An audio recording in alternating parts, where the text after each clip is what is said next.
So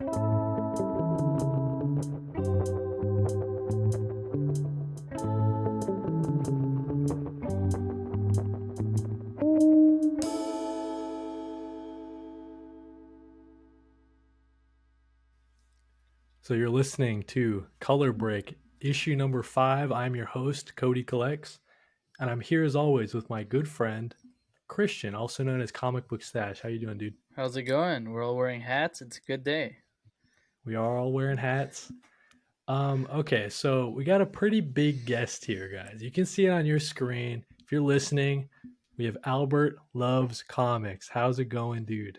Hey man, big guest. I'm physically a large guy. It's true, but I wouldn't identify as a big guest. But I am super happy to be here. Big fan of both of you guys. I've been following you guys as early as I think you guys started. So I'm happy to be here. Yeah, dude, you're a legend in the I guess the TikTok game, man. Everybody loves your reviews. I think everybody in some form or another kind of is like takes inspiration from your videos, I think, I personally. I But remember yeah. the someone was like, "Oh my God, Albert followed me," and I was like, "Who's this Yeah, Albert guy?" And I checked, and I was like, "Oh, he follows me, and I follow him. That's great." yeah. Yeah, uh, man.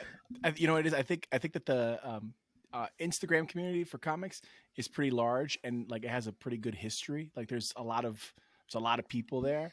TikTok is fairly new, so I just jumped in early. I was like, I'm in here, and I think that I caught a lot of that early benefit, but now it's busy. Now there's tons of people here. There's tons like there's new accounts constantly. So I think I just benefited from a little boost in the beginning where like comic nerds were just looking for comic content and like I got them early. Gotcha. Yeah. Yeah, I think one thing I like about your stuff, Albert, and it's kind of in our little group that we've got going on, it's more common to be positive. But I think your account is just so positive. It's really just, your love of comics really shines through. And I'm sure a lot of people have gotten books off your recommendations. I know I have. So thank I you. mean, Yeah. you definitely picked the name. You got the right name for what you're doing. It's true. I do love it. It's funny. I do read bad comics though. I read a lot of bad ones, and I think that's just the nature of it, right? Like you read a lot, you take a lot of risk, and there are some videos where I did go negative, and I was like, "This is not good. I don't recommend this," and I didn't feel good doing that, just because my account started growing, and I'm not like it's not that big, but there's some artists and writers who follow me, and like they'll like my stuff, and I'm like, oh, like I can't trash these guys. Like that's not gonna feel good. Like who am I? I'm just a regular like dude who just like likes comic books, and I can't. If I say that I don't like it, I don't really want to use my voice for that. So I made a choice. I only review books that I have good feelings about. That's what I was talking. My cousin yesterday was like, "I'm waiting for the day where you like actually like shit on a book," and I was like, "But I'm recommending things.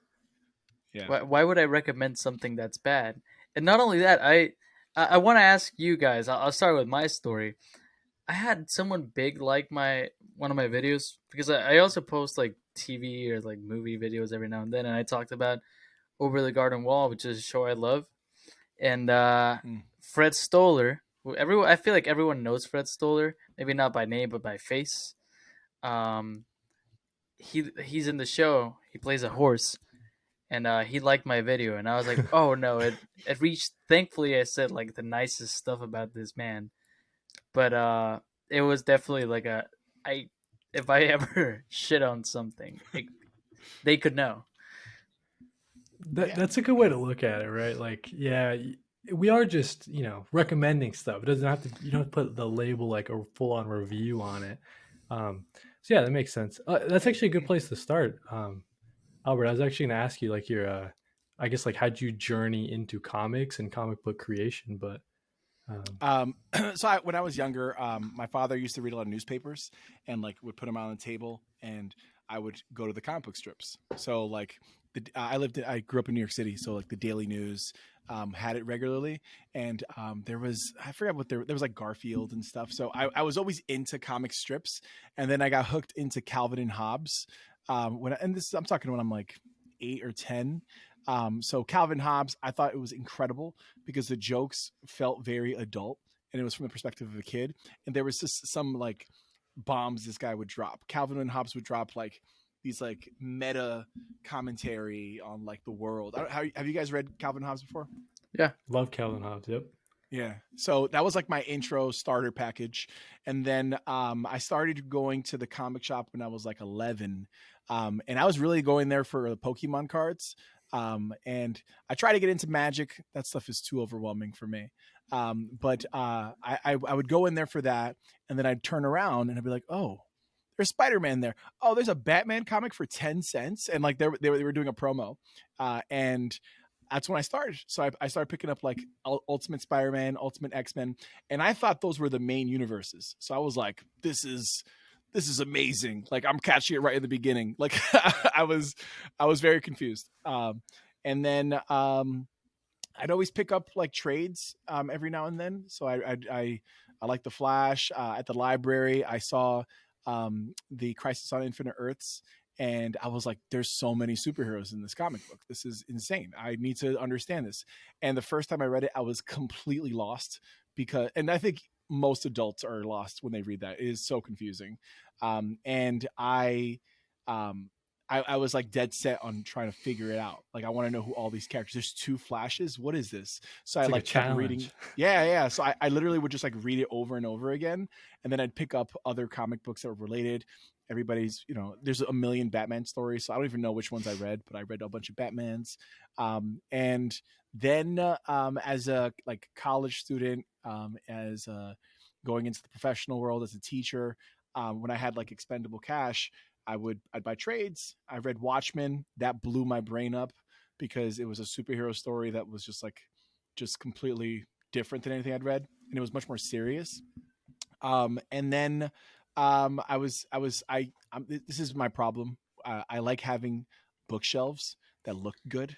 So I started like, I want to fill up the bookshelf. So I kept working on that. Eventually my bookshelf I got married. I'm sharing a home with somebody and the bookshelf was kind of like overwhelming the living room. So I got a bookshelf in my bedroom and like a big one, like a Calyx. And then I decided I'm going to get rid of all my trades, sell them, and then upgrade, or that's my version of upgrade. So I started getting omnibus, and I ended up getting like the Green Lanterns by Jeff Johns, and I loved it. And then I was like, okay, I want to get the Scott Snyder Batman, and now I'm just like obsessively picking up omnibus, and I'm obsessively looking on Tuesdays at instocktrades.com and like, all right, oh, this new thing dropped. Oh my God. And I'm so obsessive. I don't even look at just the new books that come out. I go into the advanced search option and I'm writing down like hardcover omnibus for DC. Oh, Batgirl Returns is in stock. That's been out of stock for months. I'm gonna get that. So I have a problem. But that's kind of been my journey. Now I'm just like obsessed. My wife doesn't like talking about comic books. She doesn't read them. My coworkers don't like talking about comics. I don't have any friends in the real world who like talking about comics. So my wife knows that I have I talk a lot, as you guys are learning right now. And I was like, I need to talk to people. So I went online and people were listening and taking my recommendations. So I'm like, oh, all right, I'll keep going. So that brings me here today. Well, listen, Yeah, I'm going to tell you 2 things. First of all, if you weren't talking, it'd be like the worst podcast episode in the history of podcasts. But second of all, when, it's cool you started like just with the comic strips on like newspapers, but also, you go to a store and as a kid, I never got the chance to go to a store. But seeing those like 10 cents, but when you said 10 cents, I was like, I don't think I'm that much younger. Like 10 cents, that's like no, the 50s. It was like a special. It was I'm not that old. I'm 32. No, it was like a special thing that DC was doing. It was like I don't know. It was a 10-cent one, and I was like, that's enough for me. I could do that, and it was real. Nah, you got a very impressive collection, Albert, dude. I love watching, like, every time you do an unboxing, it's kind of like me at this point. It's like getting that bad, but it's like I got so many things to unbox. I guess I'll just do 4 Omnis in one video. Yeah, that's so. I again, with my in stock trades, my wish list is expansive. So what I'll usually do, I don't do like $50 orders anymore. I'm doing $350, $400 orders, but like I'll budget it out for the month. I'm like every month. Right. And right now I already know what's next. Like it's gonna be a big one too. But then I feel this guilt, and I'm sure you guys feel the guilt of the to read pile is getting bigger and bigger, and I'm still battling that every day. Yeah, so Christian and I, we wear it on our sleeves. Like we're very early new comic book readers, been into nerd culture and stuff for however long, but we're still pretty new. And I think that just having like your recommendations or just recommendations in general has been really helpful to building up the collection. But definitely, we're getting to that point where it's like, yeah, I mean, I'm looking at my shelf. I haven't read like pretty much anything, but it's there, right? I have it, and it's there for when I can read it. And it's funny. It's funny, right. like watching your videos. It's like a Where's Waldo video. Like I never look at you. I'm just looking in the back. Like I'm just you don't have to be in your videos. You can just you could just step aside. That's fine. You can just film the background, and it'll be like. Actually, I think you've done that a few times. You've done that a few times. You've made some videos where you're not in it and you're unboxing it, and like pictures. I'm like, genius. He doesn't really have to be there. Right. I don't have to like take a shower or anything. It's just. No, I think so. Albert, I got a question for you. What would you say is like your most prized, I guess like collected edition or omnibus? I don't know if you can name it off the top of your head, but I told you I'm a big I read Ultimate Spider-Man as a kid, so that was like they just came out with an omnibus for it, and volume 2 is coming out in a few months. So like for me, that one means a lot. I went to a comic book convention, Terrificon in Connecticut, and Mark Bagley was there, and I got to see him and say thank you, and he put like a little custom signature for me. So that book means a lot to me. I'm a big X-Men fan. So I have the Uncanny X-Men omnibus, like 1, 2, 3, 4. So those just mean a lot to me because I identify as an X-Men fan. And that comes with a lot of responsibility. Yeah. There's a lot of reading to do for that. A lot of people you gotta know about. Oh my God, and like I read X-Men, and I still am like, who are you? I have no idea who you are. The modern stuff, I'm always lost. I'm just like, this is too much. It's funny because me and Cody have actually never read the X-Men books. Oh snap! Yeah, I mean, it's like a whole other world. Even then, the Ultimate Spider-Man, we just got it. We got the same one, so like I know he just bought it because he sent me a link. In-stock trades had a summer sale. It might still be on sale if you're listening. I'm sure it is. Yeah, there's like they had like 5 different versions. As soon as he bought it, he just sent me the link, and he was like, "Go, you gotta get it, dude. Yeah, do it." Yeah, and they were on sale. Yeah, no, X-Men is wild. So here's my sell of X-Men. I'm gonna do it. I gotta use the platform to do this. Okay, I've never done a review video for X-Men because I feel like it's just like everyone has it, of course. So this is surprising. So the Chris Claremont run, the X-Men team, he had Storm, Nightcrawler, Colossus. He had Wolverine, and it was an international team. It was like the United Nations. It was incredible to see such a diverse cast, and then they're dealing with like discrimination. So I think I'm Dominican, Latino, and those issues matter tremendously to me. And seeing it reflected in a comic book, and then like seeing that it's widely successful, it's just like there's great stories there. The characters are unique and different. I recommend it to anybody who's like looking for that in their superhero stories. Just like talks about discrimination and like their eternal struggle is that everybody hates them for just existing. I think about it like this: if I had a tail, just a tail, like no special ability, just a tail. That's how most mutants are in this like Marvel world. They don't have fun powers. They just have like weird deformities. That's just the reality. And people hate you because you have a tail. But there's other people who have tails that can like, slice you in half or light a room on fire. And then like, we hate all people now who have deformities. It's like, that's messed up, That's how I look at it. The closest experience think... I've had with the X-Men, and Cody, you just read this. Marvel's issue 2, the 1994 run. Just the entire second issue is about the X-Men.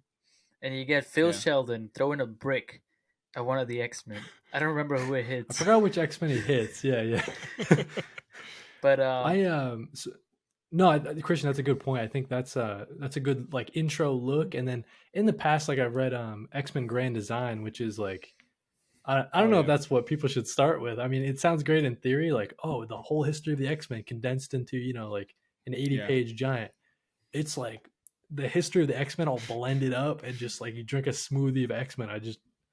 I don't know what's going on, but Christian and I are making an effort. That's actually going to be one of our episodes in October, reading some X-Men and just kind of going through it, because for me, I think it's been X-Men, and then I'm trying to think of another like big hole that's been missing in my comic book journey. But X-Men's like the biggest one, right? Because if you love the X-Men, you can just read X-Men. You don't have to read any other. You haven't read any Batman. That's what it is, right? I read some Batman. For me, it's Superman. I guess like Flash too, but Superman and the Flash. And Flash is my favorite character, so that's like, it's not the smartest. Are you a CW Flash fan? So it's funny. No, I've kind of talked about it on the podcast. My parents sold their car when I was like 4 or 3, and I was crying a lot. So my dad was like, "Here, a toy," and he gave me it was the Reverse Flash actually, but I thought it was the Flash just yellow, and I was like, "This is cool." They changed his outfit, dope. Yeah. And then I did watch the CW show, which I did enjoy. I'm not caught up with it. I'm on like season 5 or 6, but I enjoyed it. I watched it with my family. Then my girlfriend started watching it, and I recently just got the Jeff Johns. Was it Jeff Johns? Yep, yeah. Jeff Johns Volume 1, dude. Wally West. So I can tell you where I started with the Flash, and I got hooked. I'm a big fan of the Flash. I still haven't read a lot of it because Jeff Johns went wild and wrote like a million issues. But Flash Rebirth is absolutely amazing place to start. It's he just like comes back from the dead. That's it. That's Barry Allen. Literally he comes back. So you're kind of starting literally fresh. And then I'm sure you've heard Flashpoint is amazing. Flashpoint actually is amazing. It really is good. So that's what I would recommend for Flash. Yeah. I think another one that's like that is Green Lantern. That's like that's a whole other thing going on, right? Yeah. So it's kind of tough to. Everyone always says just start with Jeff Johns, Volume 1 of Green Lantern. So it's overwhelming. It can be. Any superhero you want to start especially with, Jeff Johns. Yeah, I think Green Lantern's one of those where like it's really like you're talking about like it's a cosmic story, right? And all the characters are like aliens, so it's kind of intimidating. At least it was for me. But I think what I started realizing is that it's about like emotions. That's basically what the whole thing is about. At least Jeff Johns' run. So once you start seeing like what's the point of this, he's talking about willpower or fear and like what are those emotions in our lives and what's the value of them. So then if you start looking at it like in that approach, like those are ideas that I'm down to get into. So that's what I did with Jeff Johns. Like I just started like raw. I didn't know what to expect, but once I started settling in on that goal that the writer had, it was easier to get into it. It's one of those things where, and I wanted to ask you if it's cool with you. When you talk about the comic books, you definitely find that deeper meaning and that inspiration. You're like, oh, this character makes me think of this. Green Lantern. You see the emotion behind it, and you started young. And I wanted to know you have a kid.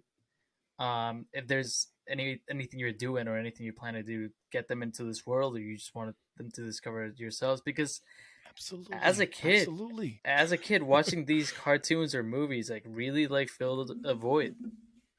I was raised Catholic, so I went to Catholic school. I got my baptism, my confirmation. Same here. Did the whole thing. Yeah, did the whole dance. And I remember I would ask at Sunday school, I was like, hey, so like, this is kind of silly, right? Like, when you die, what do you look like? Do you look like you're, the age you are when you die, or do you like, and I would ask these very specific questions, and they'd get upset at me because they were like, just shut up, like, just read it. Yeah. Nobody knows anything, okay? And so I definitely like, once that I started asking questions, they got a little mad at me, and I started looking at other things also for like moral kind of guidance, and without really like knowing that internally, but like that's what I was looking for as a young man. Like I was 11 and I was trying to see like, what's the point of life? Like and I remember, falling into Spider-Man, especially, be like, oh, like this guy's whole purpose is just to give and like make the world better. And like, maybe that's it. And people, this is a common statement, but like modern mythology, this is what it is. It's these stories that are grounded in values, and they reflect the values that as a society we celebrate. And fiction is the perfect like route for that.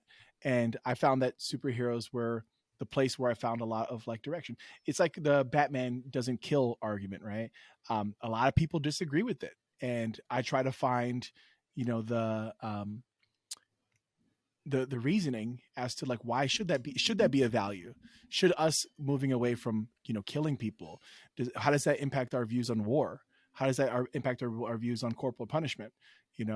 Those are hard questions to answer, and I look for in Batman, which most people don't, or at least I think people who read a lot of comics do, without maybe thinking about it. But so yeah, for my daughter, she's 3, so she's not really reading anything heavy right now. But you don't want to throw Watchmen? not yet. But of course, I want her to explore all of these like really big ideas. And the one thing you learn from working with young people is that like the closer you are with them, they listen to you, but more by your actions and not really by what you say.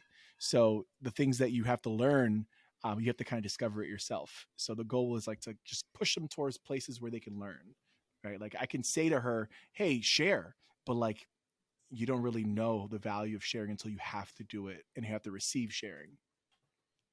Yeah. Wow, man. Yeah, no, that's like, I think that, like on a surface level, people, we know, because we're into comics, right? We know that there's a deeper meaning behind, everything that's going on. They aren't just, Lex Luthor, Superman punch each other in the face. So it would have been cool to have a dad that got it. I'll say that. It's funny for me because I think of my future. Like I want to have kids at some point, and the first movie I ever remember watching was with my dad. I watched A New Hope. First movie I ever remember watching. I watched all of The Walking Dead with my mom. Like they were always like the coolest parents in my opinion. Like that's how I saw them, and that I think I want to do that. I mean, it's gonna be more complicated because I did the math and there's over 100 hours of the MCU. I'm gonna sit them down with me. I will sit them down once they can understand words out. They're just gonna watch all of it, and then they're gonna be like, "Okay, Marvel," and we're like, "We got Star Wars." On to the next thing. Then you got to watch the DCEU, right, Christian? I do it all. That's great. I don't know yet. This is more personal. I am a person who works with young people. So I graduated from college and became a teacher. I taught in Mississippi for a few years. I taught in the South Bronx, and now I teach in Washington Heights in New York City. So in northern Manhattan, and I run an after school program. So I work with young people, and I think a lot about how do you get people to love reading, or how do you get people really curious, or just like to think critically? Like that's what I do professionally, right? Like just constantly thinking about it, practicing, talking to young people, doing activities, and like just going all constantly. So I think the secret is you just got to read all the time. And like, so what I do with my daughter is we read every single night, like multiple books. And so it's normal for her. And not every parent does that, who reads like regularly, so we try to get her obsessed with new characters and just like get her to like enjoy storytelling in general. It doesn't have to be just reading. It could be movies. It could be everything. But the show that we're watching right now is Spidey and His Amazing Friends on Disney Plus. So she's a big Ghost Spider fan right now. She's not a fan of the Gabi, which is the Green Goblin. Hate that guy. He's the worst. He's so mean. He's always laughing. And Rhino's a big dummy. It's a good show. Oh, that's awesome, dude. That's great to hear. Yeah. Yeah. How old are you guys? So I turned 24? Yeah, 24. Yes. I was forgetting. I'm finding that once you get past like 21, it's like, what's the next milestone? I guess it would be 25, but people say 25. I'm 24 as well.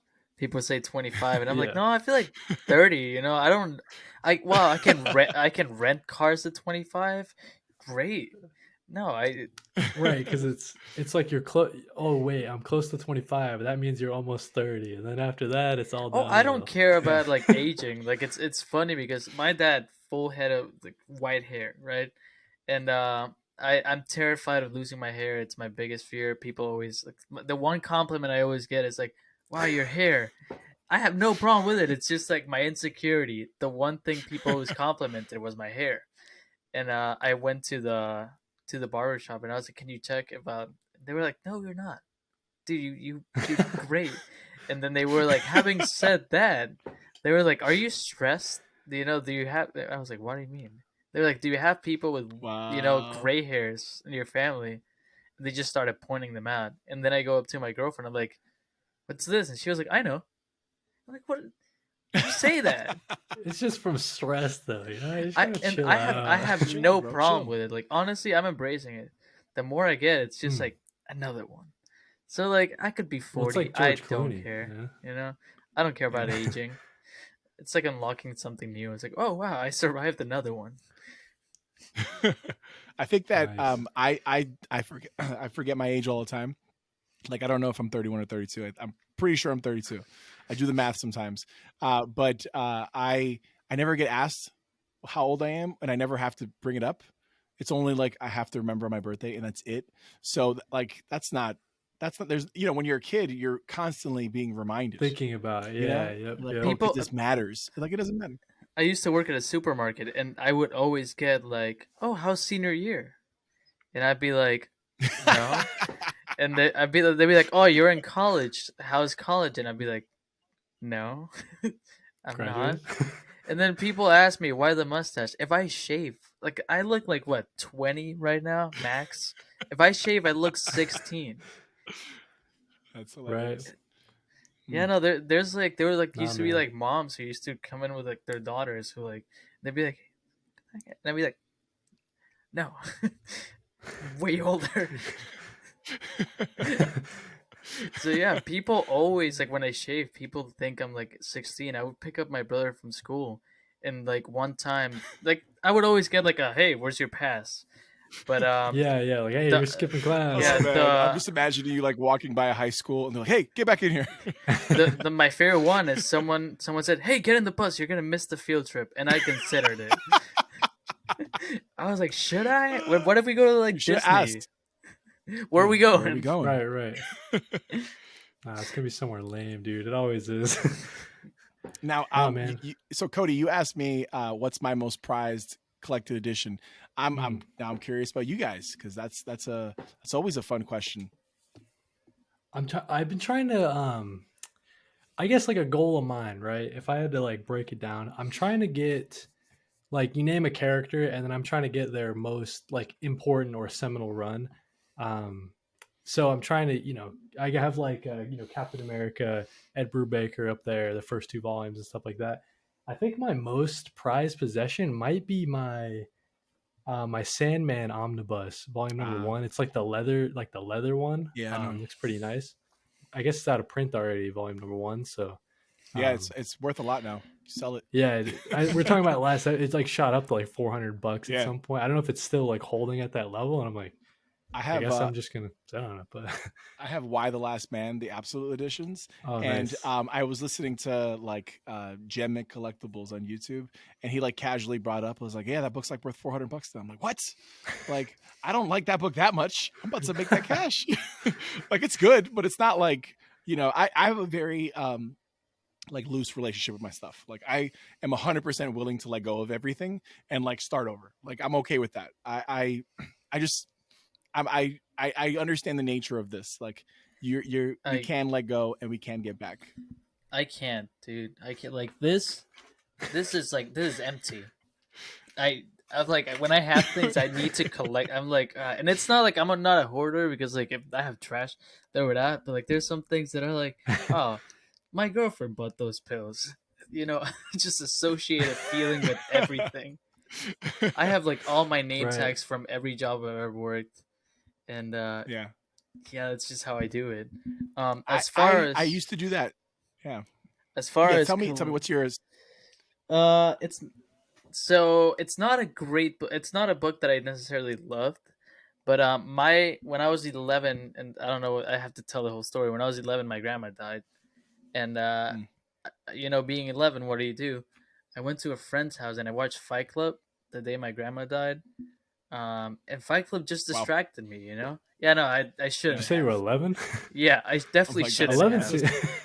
That might not be a good thing to watch right But after your listen, grandma dies. I'm just gonna say it took me out of that place. It's like the saddest day of my Did- life, and I was just like, wow, look at Brad Pitt. He's kicking ass. Yeah. And So did you That's fight? true. Did you fight somebody? no, yeah, I have a picture of me fighting someone.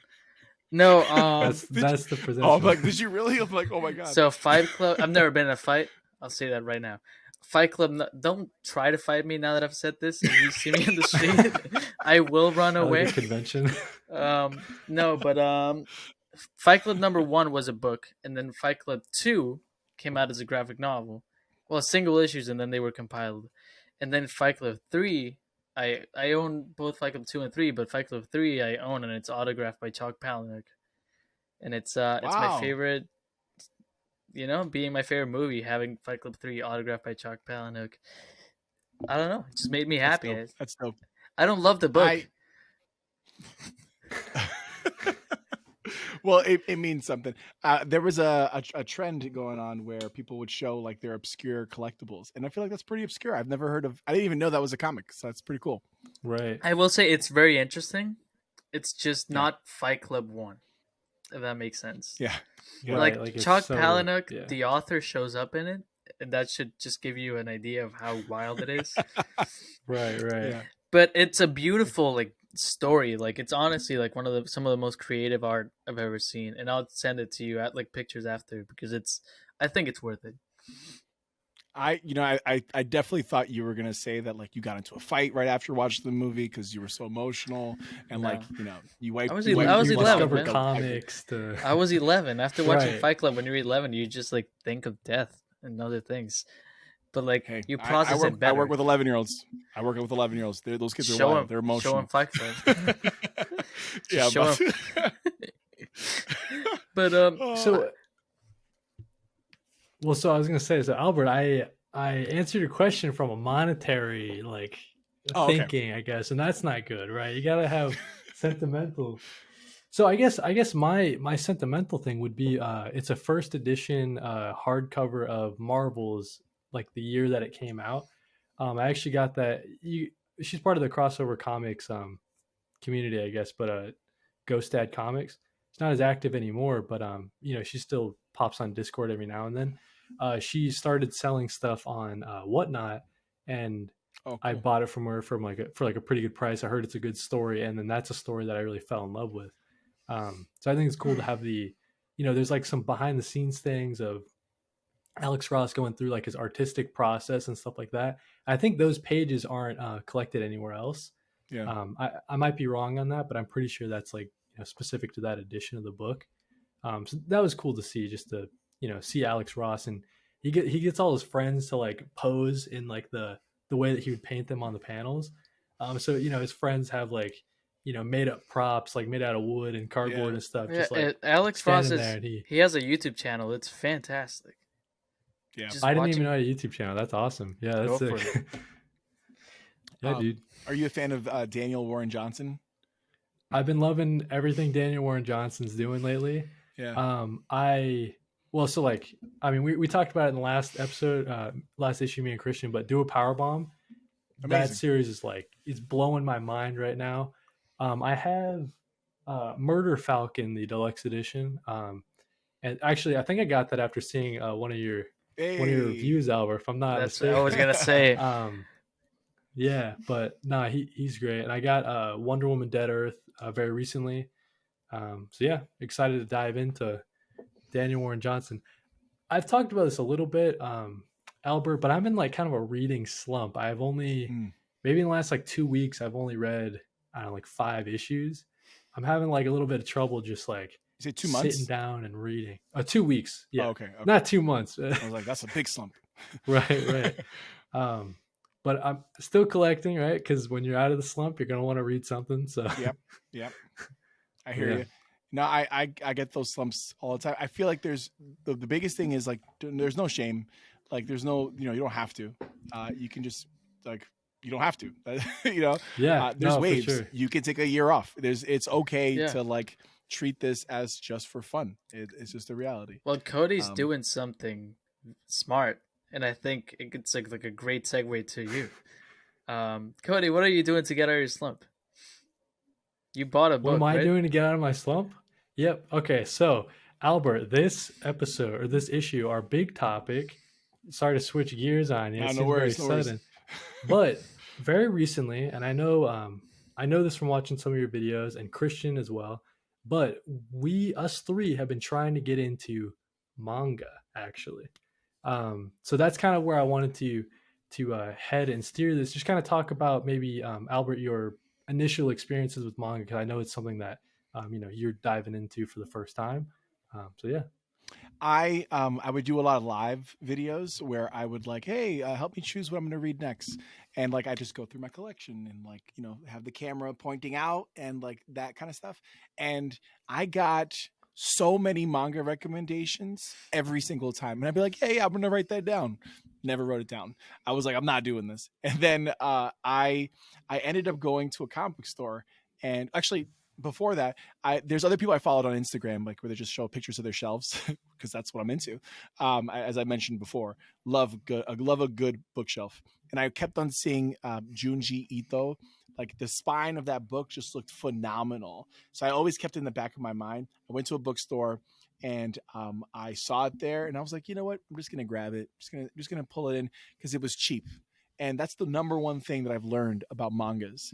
They are way, way cheaper than Western comics or American comics or whatever you want to call them. Like significantly. Like the Uzumaki, that's the book that I got. It was $26. And it was every single page is gorgeous. It's beautiful. The story is absolutely crazy. So when I finished it, I was like, this is a steal.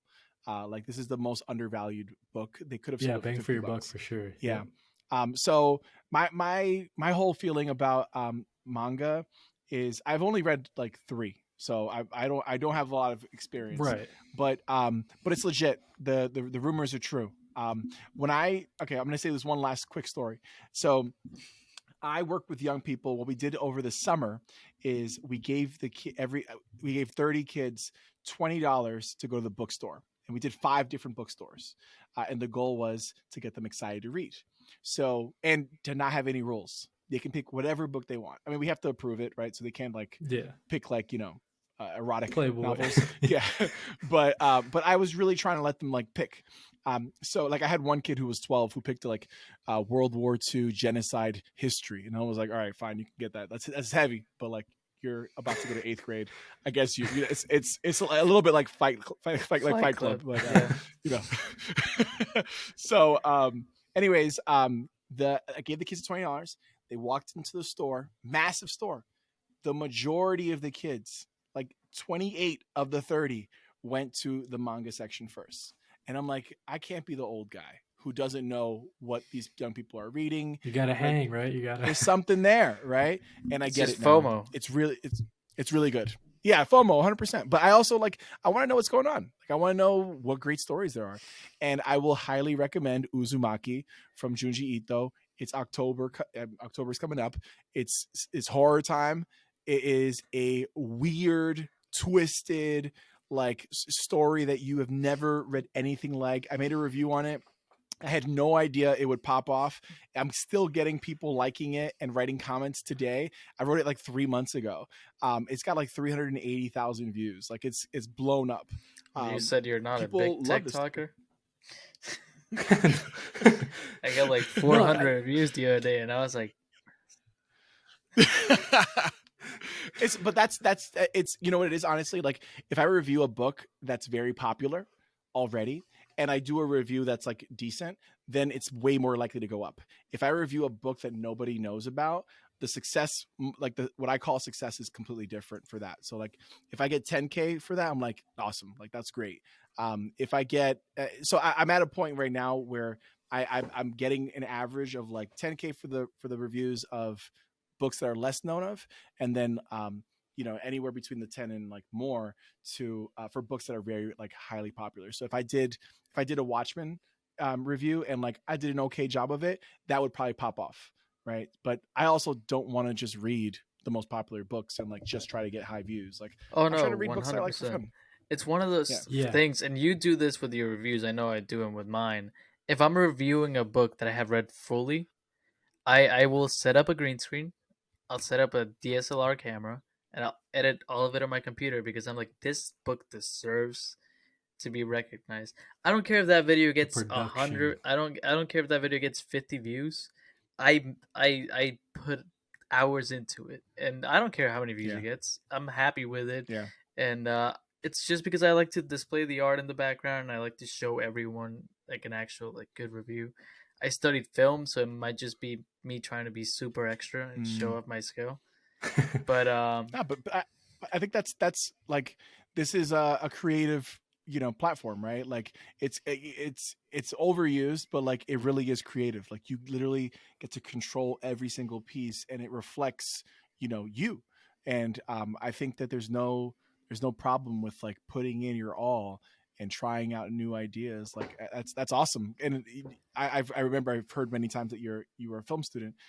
So like, that's a unique experience and unique skill set. So it's amazing that you reflect that. It's one of those things where whenever when I was at 900, I was about to get it to 1,000. A lot of people were like, "Oh my god, how are you not at 1,000?" And people were like, "Oh, I thought you were at like 20,000 with your reviews." And I'm like, so it means something, like those highly produced videos. And I don't know if you like to say it, Cody, or you, Albert, but like, we're TikTokers. I mean, I think that's just that's true. That's true.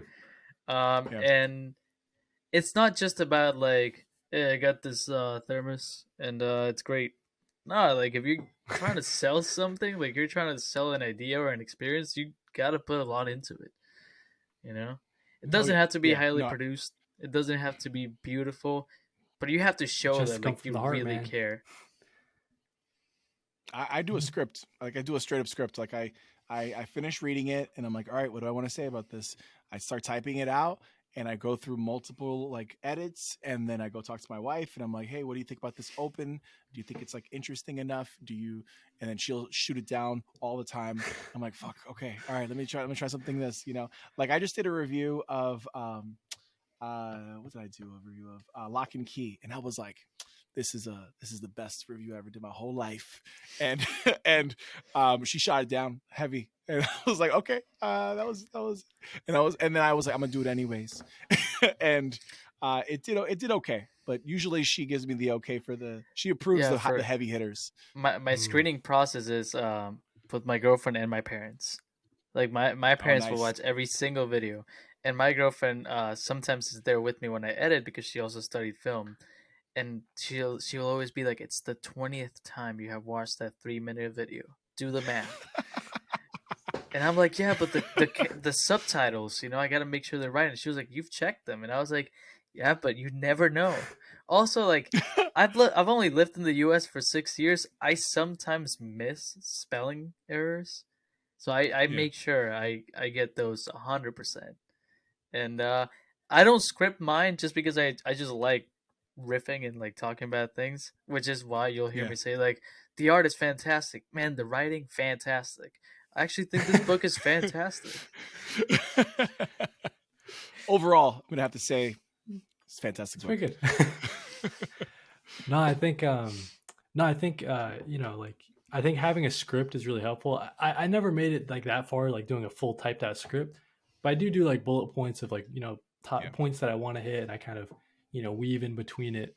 I haven't done a review in a long time just because I don't know. I think for me, my problem lately has been I'm tying, you know, reading comics and something that I'm supposed to like enjoy passively to like the whole TikTok thing. Yeah. So it's kind of like, okay, I gotta film a video, I gotta do this, I gotta do that. So I'm kind of taking, I guess, like a break that I didn't even know just from both TikTok and reading comics, just because I tied them together for the last couple months. Cody, okay, if you don't Yeah, mind me jumping in, I go for it, dude. 100% felt the same way. Like there was a little bit of like a damn, like I got to carry this extra load of like thinking of what I'm going to say while I'm reading. Right. And what I do is I read constantly, but I don't review everything like at all. Like I give myself that pass. I'm only going to review if I feel like there's something to say. Right. So if there's nothing that comes naturally out of that experience, then the review probably wasn't going to be that good anyways, right? Because you're forcing it. So I think at the end of the day, like what people, for both of you guys, I think like your personality, your insight, your unique attributes of like being newer readers, but also like, you know, being falling in love with it like heavy. I think that's what people are there just to like observe and see what's standing out to you. But if you look for something to say about everything, then you know it's just going to be very bland. I think the things that come that are generated that are like, you know, exciting for you, that's what we're all interested about. Yeah, Yeah. I see. That's a great tip. Yeah, I for see sure. kids now, and I'm not giving you advice, Cody, because I'm no place to give advice to Dude, anyone. I'll take advice from But you. I see like a lot of kids, and not necessarily in our circle, but I see a lot of kids who like jump into this because it's social media. Like you can make money out of it, you know. I've done it. I don't know about you. And I'm not gonna say how much. It's not a lot, so don't get excited. People don't think I'm just rich. It's not even $10, but people jump into it now. These kids jump into it thinking like, oh wow, like I just want to get rich. I want to be famous. I want to go to the premieres, which are cool goals, but it's not what you gotta have, you know, the background. You have to have the thing you put out first. You can't just jump into it thinking like, oh, I'm gonna be rich. No, I don't expect to ever get rich after doing this, but it's my passion. I like comics. I like film, and I'm just gonna talk about it because if not, I would be talking about it to myself, and I got tired of it. In a padded cell. So if Christian, I'm is Christian, right? Yeah, Christian, I you know, I never knew your name until today, so I there you was go, gonna call you buddy. Comic Stash, but you know, You can do it. so if you were to get 500,000 followers and you're pumping out all this stuff, do you feel like you would want to monetize off of that more heavily? I never, if anything, I mean, like there's things that I would do definitely. Like for example, I can't lie. Like I'm working on a project right now that's it's a film, but it's related to comics. I wouldn't necessarily be like, oh, like you know, help me with this monetarily, like pay for this. But it would be cool, like, hey, I have this project. I have all these people here who, yes, can generate revenue, but it's more like I have a platform where I can share this, and that can get me somewhere. Mhm. Like I don't care if they pay for it, but they can get, you know, more people to watch it, and more people to watch it, and that generates in the end profit. When people donate on my like my lives, I've done two of them, so it's not a lot. I feel bad, but also like I have learned to accept that I can't stop them. You know? You shouldn't feel bad. You shouldn't feel bad. Here's why I ask, right? So like I won't be shy about it. I would love to do this full time. I would absolutely love it. So I think about how would that happen, right? What would actually need to happen in order for me to do this?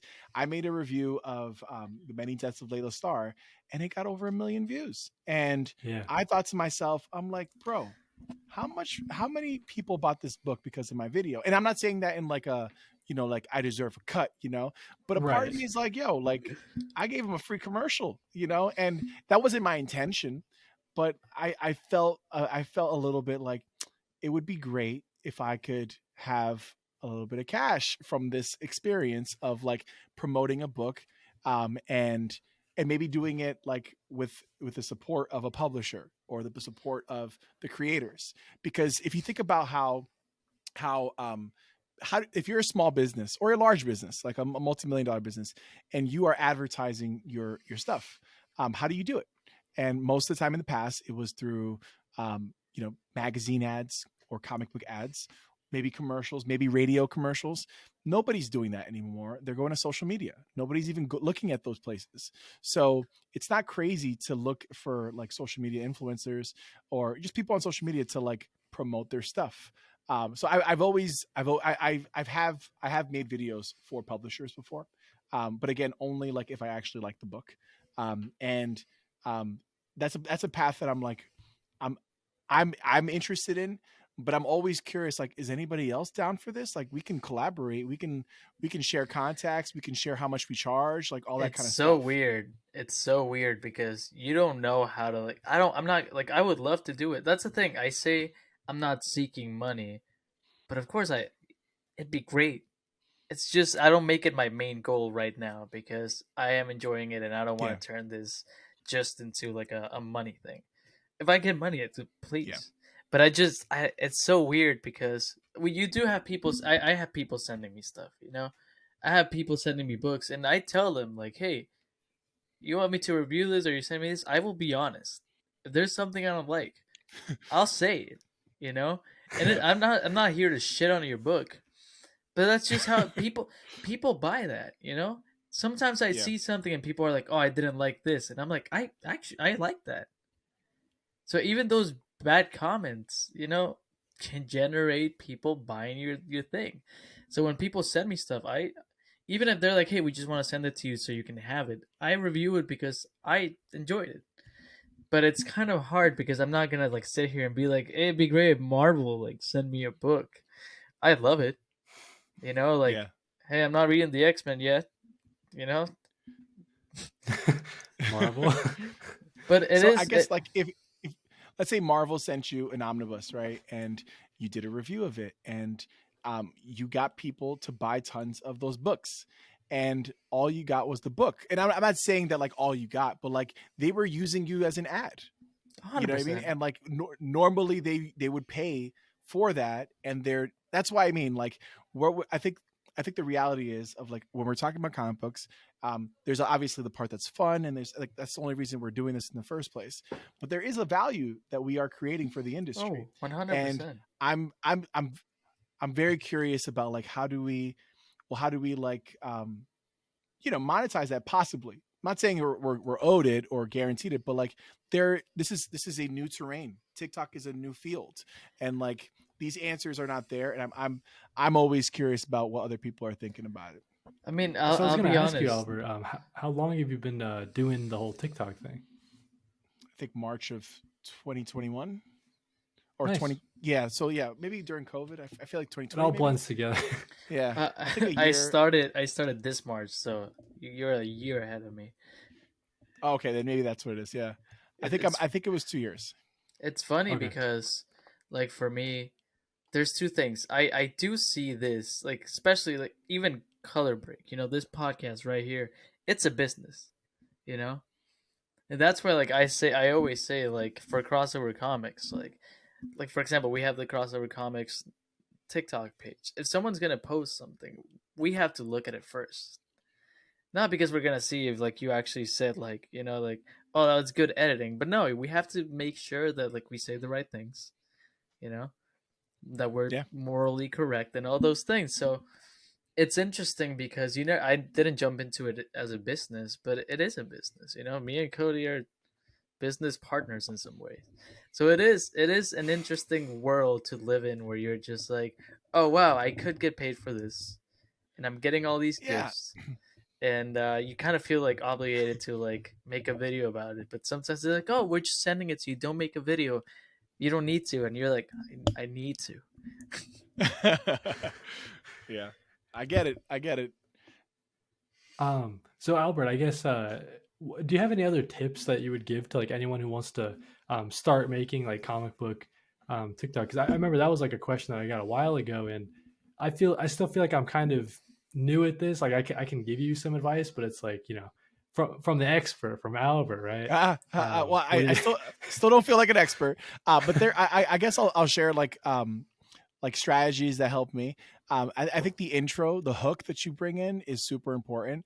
And I think the number one thing is to think about like who's your target audience, right? So like mine is very, very simple. I want to convince people to read a comic book. And ideally it's someone who doesn't read comic books. So that's my target. That's my wife. I'm trying to convince my wife to read a comic book. And so when every time I make the video, I have her in mind. I'm like, how do I hook you in? How do I get you to think about these things that are so captivating that like you feel compelled, right? And I think that sometimes people's audiences are not always really clear in their mind when they're making videos. So like, are you targeting comic book collectors? Are you targeting people who are fans of like nerd culture in general? And sometimes like if I make a book, I make some videos of me picking up comic books like at the store every Wednesday, and that's not aimed for everybody. That's only aimed for people who make comic book, who go to the stores on Wednesday so they can see what I'm picking up, right? So like I know that video is not going to get 100,000 views, right? So I think that's one thing, and the hook in the intro is really big. I think that's probably one of the most important parts in videos. So like I edit the hell out of my videos where I don't use I don't use pauses. Like I try to make it as succinct and smooth as possible. And when I record for the first time, usually that doesn't happen. So I edit like crazy. And you'll notice like from people who have like 1 million followers, like they do it too. Like it's very common to see a lot of cuts in the videos. I feel like Christian, you probably see it too since you're a film guy. It's But it's that's one thing I do interesting a lot. because the one thing I always felt you know scared about was that I never felt like I was good on camera. Like for example, my girlfriend like those like vlogs, and she's great at it. She has like the personality to just talk to a lens for an hour. And I never felt like I was, and that's one of the reasons why I started doing this. I wanted to practice on that. And for Hmm. me, like if I'm filming a video, I'm doing it like I'm gonna show you my phone for people who are watching. I just film like this, and I'm just talking. But you see Yeah. people on like TikTok who like film their videos, and like people like Straw Hat Goofy and people who like have bigger Yeah. followings. They're like Yeah. moving the They do a camera show. around, and you get into that rhythm. Like I feel like now I'm getting more into a rhythm. I'm not at 100% yet. I can say that Yeah. like sometimes I film videos, and for example, I film a She-Hulk review every new episode. I haven't in like 2 weeks just because I honestly didn't feel like they were great. And Yeah. that's okay. Sometimes the video doesn't work. Sometimes Yeah. you put hours into something and it won't work, and that's you have to accept that that's okay. And my advice for anyone who's trying to start this, who's trying to post videos and make content, expect 0 views. Like never, just like hey, Yeah. expect 5 views in the beginning. Expect 10 max. And then when you get the 800, you'll be surprised. But never go into it thinking like this is the one. Because then you get disappointed. I remember I made a review of Long Halloween that I really worked hard on, and that was the first one that I was like this is it. And it got like 200 views, and I was for like a week I was sad. And my girlfriend was like, just make another one. Just make another that one Yeah. wasn't it. And that's how I see it. It's not about the views anymore for me. Like if I get bad views, I'll be like, oh, did something happen to my account? Which something did happen like 2 weeks ago because I said do a power bomb, and they were like, you said bomb? Bomb, Nah. yeah, that's a The classic. man with the mustache said bomb. Yeah. The man with ambiguous nationality sets a Yeah, weapon. yeah. That's it's a reality. So like that's the only reason when my views go down, I don't think like I suck. I just think like, oh, did I say something wrong? Yeah. Yeah. There's people who have huge followings that will have like this super inconsistent following viewership. So like there's one guy, he's a comedian, he has like 1 million views, 2 million views, 3 million, and then 50,000. But like it's the same Right. It's like, quality. wow. And I'm like, oh, it's the algorithm. Like they're what I think what they really try to do is to have you pay for like a push, right? Yeah. So just to add on to that really quickly, like I think that the value of that same attitude, like just expect nothing and just keep like going and going and going. Formulate, like get your formula down and stuff like that. There's some people who end up on my For You page who like give advice on like how to go viral and stuff, that kind of stuff. And one of the things that they used to say a lot, they don't say it much anymore, is like do like 5 posts a day. And I always thought that was too much. Like that's crazy. That means you're not really thinking. But I did agree with the idea of like post every day until and the reason I thought it was a good idea was because you get to try new things.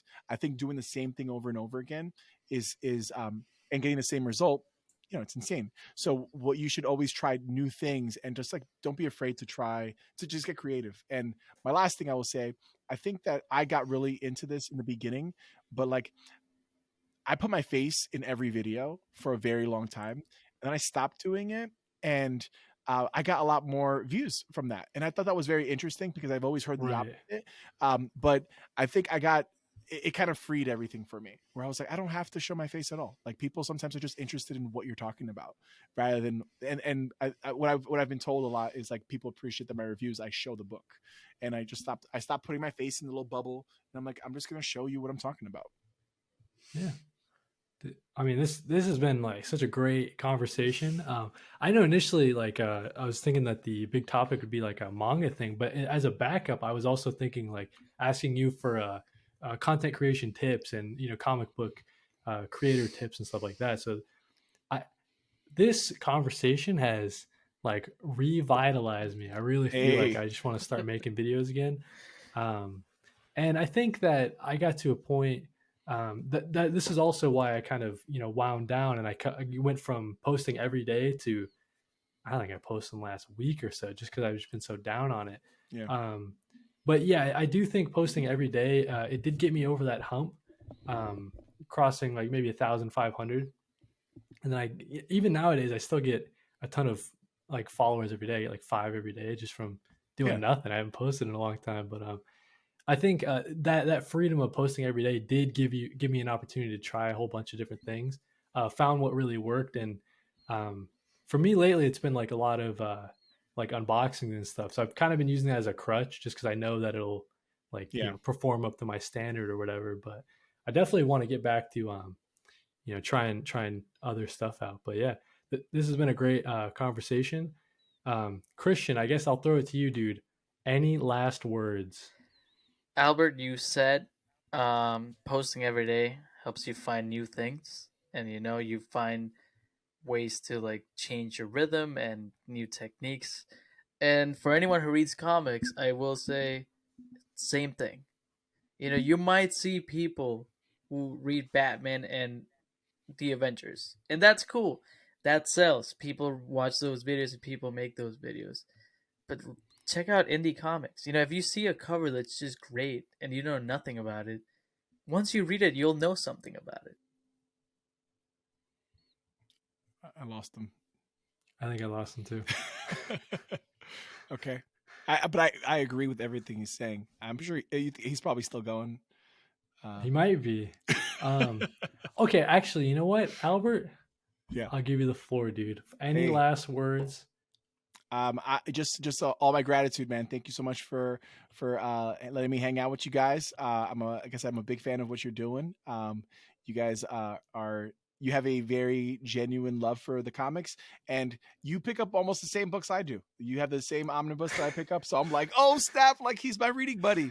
Right. So I appreciate that. I don't think there's a lot of people who are as into omnibus in the TikTok community. So there's a lot of people who read comics, but not like omnibus is like a whole different kind of for obsession. Sure. Yeah, but yeah, definitely.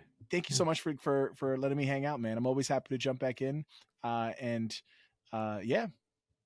Yeah, man. Thank you so much to Albert Loves Comics. You can we'll get his socials down in the description. You can find him there. Yeah, thank you so much for listening to episode number 5 of Color Break. Best episode yet. Number I'll put it 5. right there. 5. No, I'm joking. Thanks, man.